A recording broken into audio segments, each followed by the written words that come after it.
ମାନବ ସେବାରେ ବିଜ୍ଞାନ। ମାନବର ସେବା କ୍ଷେତ୍ରରେ ବିଜ୍ଞାନ ଏକ ଗୁରୁତ୍ୱପୂର୍ଣ୍ଣ ସ୍ଥାନ ଅଧିକାର କରିଛି। ଆଜିର ଯୁଗ ହେଉଛି ବିଜ୍ଞାନର ଯୁଗ। ବିଜ୍ଞାନ ମଣିଷକୁ ବହୁ ସୁଖ ସୁବିଧା ପ୍ରଦାନ କରିଛି। ବିଜ୍ଞାନକୁ ବାଦ୍ ଦେଲେ ମାନବର ସ୍ଥିତି ଭଲ ରହିବ ନାହିଁ।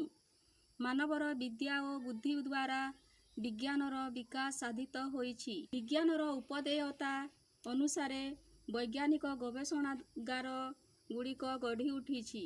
ଶିକ୍ଷା, ସ୍ୱାସ୍ଥ୍ୟ, ଗମନାଗମନ, କୃଷି, ବାଣିଜ୍ୟ, ଶିଳ୍ପ ଆଦି ବିଭିନ୍ନ କ୍ଷେତ୍ରରେ ବିଜ୍ଞାନ ମାନବର ସେବା କରୁଛି।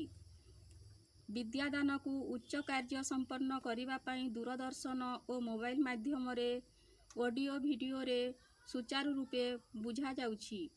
ଯୋଗାଯୋଗ କ୍ଷେତ୍ରରେ ଟେଲିଫୋନ, ଟେଲିଗ୍ରାଫ ଆଦିର ବ୍ୟବହାର ମାନବର ଜୀବନକୁ ସରସ ସୁନ୍ଦର କରିଛି।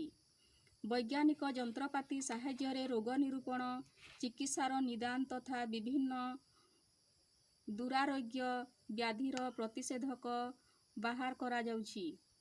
ଗମନାଗମନ କ୍ଷେତ୍ରରେ ମାନବ ଅନେକ ଦୂରକୁ ଖୁବ୍ ଅଳ୍ପ ସମୟ ମଧ୍ୟରେ ବସ୍, କାର୍, ଟ୍ରେନ୍, ଉଡ଼ାଜାହାଜରେ ଯାତ୍ରା କରୁଛି। କୃଷି କ୍ଷେତ୍ରରେ ମାନବ ଟ୍ରାକ୍ଟରରେ କମ୍ ସମୟରେ ଚାଷ କାର୍ଯ୍ୟ କରିପାରୁଛି। ବିହନ ବୁଣିବା, ଫସଲ କଟା, ଅମଳ ସହଜ ସୁବିଧାରେ ହେଉଛି। ରାସାୟନିକ ସାର, କୀଟନାଶକ ଔଷଧ, ଉନ୍ନତ କିସମର ବିହନ ବୈଜ୍ଞାନିକ ଗବେଷଣା ଦ୍ୱାରା ସମ୍ଭବ। ସୂଚନା ଓ ପ୍ରଯୁକ୍ତି ବିଦ୍ୟା ଦ୍ୱାରା ଜୈବ ଦୁର୍ବିପାକ ଯଥା ବନ୍ୟା, ବାତ୍ୟା, ଭୂମିକମ୍ପର ଆଗୁଆ ସତର୍କ ସୂଚନା ପାଇପାରୁଛନ୍ତି। ବିଜ୍ଞାନର ମୂଲ୍ୟବାନ ଅବଦାନ ହେଉଛି କମ୍ପ୍ୟୁଟର।